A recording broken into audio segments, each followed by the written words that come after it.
Assalamualaikum warahmatullahi wabarakatuh.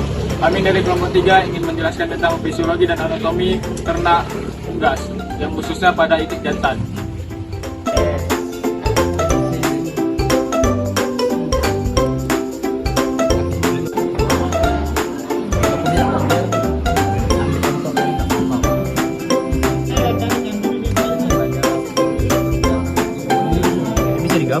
Baik, saya akan menjelaskan tentang sistem saraf pada otak itik.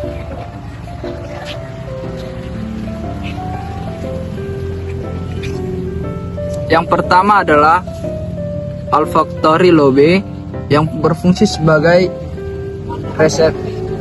syaraf penciuman dan pusat untuk bau. Yang kedua adalah cerebral hemisphere, yaitu otak besar, berfungsi dalam mengatur berbagai proses kognitif dan perilaku seperti pengolahan informasi, pemahaman, dan memori. Yang ketiga adalah optic lobe, yaitu pada bagian ini. Optic lobe berfungsi sebagai pusat pengolahan informasi visual. Optic lobe menerima respon terhadap stimulus visual. Selanjutnya adalah cerebellum, terdapat pada bagian bawah otak.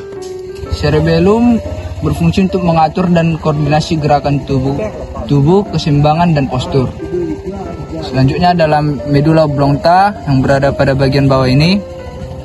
Nah, medulla oblongata berfungsi meliputi pengaturan denyut jantung, pernapasan, dan refleks dasar seperti menelan dan batu.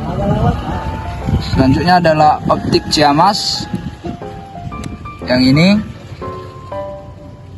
Optic chiasmus memiliki fungsi utama mengarahkan informasi visual dari setiap mata ke sisi otak yang sesuai. Selanjutnya adalah hipotalamus, berada pada bagian bawah juga. Nah, hipotalamus berfungsi sebagai mengatur suhu tubuh, metabolisme, dan perilaku reproduksi. Selanjutnya, dan yang terakhir adalah infundibulum dan hipofisis. Nah, infundibulum fungsi utamanya sebagai jalur komunikasi antara hipotalamus dan hipofisis yang penting dalam pengaturan endokrin. Selanjutnya hipofisis berfungsi menghasilkan dan melepaskan berbagai hormon yang mengatur berbagai proses di dalam tubuh itik. Ini adalah infundibulum dan hipofisis. Assalamualaikum warahmatullahi wabarakatuh. Di sini saya akan menjelaskan organ respiratorius pada unggas itik. Yang pertama ada nares atau lubang hidung. Pada lubang hidung ini berfungsi sebagai keluar dan masuknya udara. Selanjutnya ada laring. Laring ini saluran masuknya udara pada proses inspirasi. Selanjutnya setelah itu masuk ke trakea. Trakea ini berbentuk pipa dengan susunan tulang rawan yang seperti cincin, yang berfungsi untuk jalur udara ke paru-paru atau pulmo.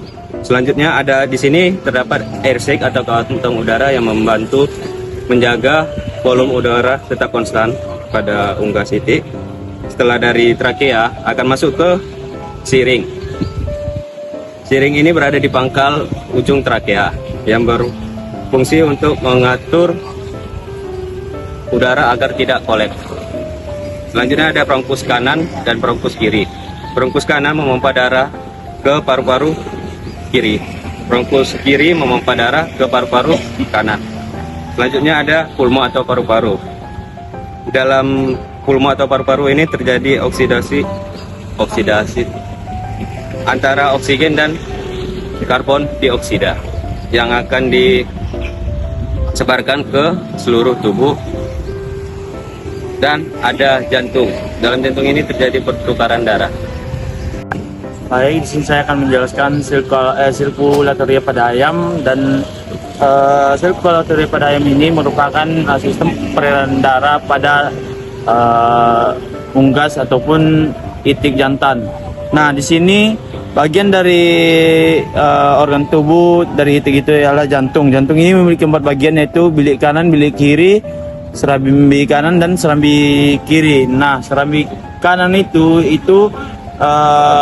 bagian yang memompa darah ke paru-paru yang merupakan darah kotor yang berasal dari jantung hingga dari paru-paru sampai ke serambi kanan. Nah, sekarang yang bilik kiri itu adalah darah yang memompa ke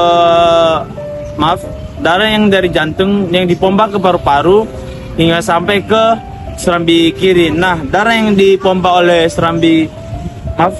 darah yang dipompa oleh bilik kanan kiri ini itu darah yang bersih yang disebarkan ke seluruh tubuh. Nah, sekarang terdapat 2 peredaran darah pada sirkulatoria pada itik jantung ini, yaitu peredaran darah kecil dan peredaran darah besar. Peredaran darah kecil itu merupakan dari jantung ke paru-paru dan kembali ke jantung lagi. Nah, perjalanannya itu dari bilik kanan ke alveolis pulmonalis sampai ke paru-paru dan balik ke vena dan balik lagi ke serambi kanan. Nah, untuk peredaran darah besar itu merupakan peredaran darah yang tertutup atau sering disebut dengan peredaran yang ganda. Nah, adapun fungsi dari jantung ini merupakan suatu alat yang memompa darah dan menghasilkan energi, di mana fungsi utama dari jantung ini yaitu memompa darah ke seluruh tubuh unggas ataupun itik jantan. Baik, di sini kami akan menjelaskan tentang praktis digestifus pada itik. Yang pertama di sini ada paru, fungsinya sebagai alat untuk itik makan dan minum. Lanjut ke ada oesophagus sebagai saluran makanan menuju tembolok. Lalu ada tembolok sebagai tempat menyimpan makanan yang belum dicerna. Lalu ada proventriculus sebagai tempat menghasilkan asam dan enzim untuk membantu pencernaan pada itik. Lalu ada hati sebagai tempat menghasilkan empedu. Lalu ada ampela sebagai tempat proses pencernaan makanan pada itik. Lalu ada kantong empedu sebagai tempat penyimpan empedu. Kemudian ada pankreas. Nah, pankreas mensekresikan getah pankreas yang berfungsi untuk pencernaan fatty, lemak, protein oleh enzim yang dimilikinya. Setelah pankreas, kemudian ada usus halus atau intestinum tenue. Intestinum tenue ini terbagi menjadi 3 bagian. Yang pertama ada duodenum, jejunum, dan ileum. Nah, di usus kecil ini atau di usus halus ini terjadi penyerapan sari-sari makanan dan juga terjadi pencernaan secara enzimatis. Kemudian setelah makanan melalui usus halus, kemudian makanan masuk ke usus besar atau rektum. Nah, di usus besar ini terjadi perombakan sisa-sisa makanan yang akan menjadi feses. Kemudian di sini ada sekum atau usus buntu. Nah, di usus buntu ini atau di sekum ini merupakan tempat absorpsi air dan juga tempat fermentasi makanan yang tidak dicerna oleh usus halus. Setelah usus besar, kemudian makanan keluar melalui kloaka. Nah, di kloaka ini merupakan tempat keluarnya feses dan urin. Hai, di sini saya akan menjelaskan tentang enzim-enzim yang ada di pencernaan unggas yaitu itik. Yang pertama ada enzim pitialin. Enzim pitialin itu terdapat di kelenjar ludah yang berfungsi untuk memecah amilum atau zat tepung menjadi molekul yang lebih sederhana yaitu glukosa. Yang kedua ada enzim maltase. Enzim maltase ini terdapat di usus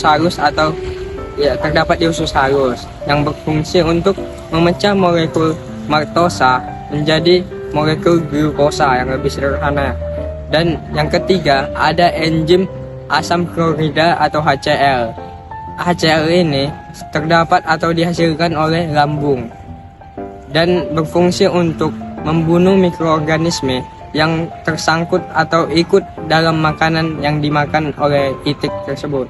Yang keempat, ada enzim ada cairan empedu.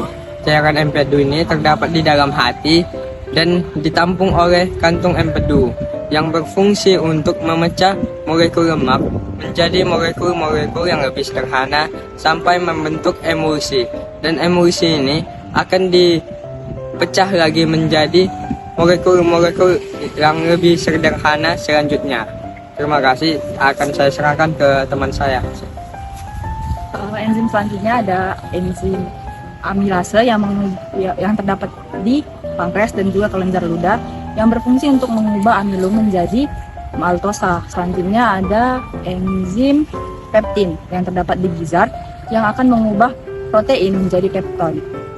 Selanjutnya ada enzim tripsin yang mengubah pepton menjadi asam amino terdapat di pankreas. Yang terakhir ada enzim lipase yang terdapat di pankreas mengubah lipid menjadi asam lemak dan gliserol. Baik, di sini saya akan menjelaskan tentang saluran organellia dari itik jantan. Yang pertama itu ada sepasang testis. Sepasang testis ini berfungsi untuk menghasilkan hormon jantan yang disebut dengan androgen dan juga menghasilkan sel sperma. Lalu ada epididymis. Epididymis ini berfungsi sebagai alat transport, pendewasaan, penyimpanan, penyerapan air, dan juga penyimpanan sel sperma. Kemudian ada juga ductus deferens. Ductus deferens ini sebagai alat untuk menyalurkan ke organ kopulasi. Misalnya lalu ada organ kopulasi. Organ kopulasi ini sebagai alat untuk menyemprotkan sel sperma. Lalu ada kloaka. Kloakanya sini. Kloaka ini berfungsi untuk melindungi alat organ reproduksi. Namun kloaka bukan termasuk ke dalam alat organ reproduksi. Selanjutnya ada sepasang ginjal. Sepasang ginjal ini berfungsi untuk menyaring racun yang ada di dalam tubuh, namun tidak semua racun dapat disaringnya. Sebagian racun akan dikeluarkan melalui urin dan juga feses kalau dalam unggas yang biasa disebut dengan ekskreta.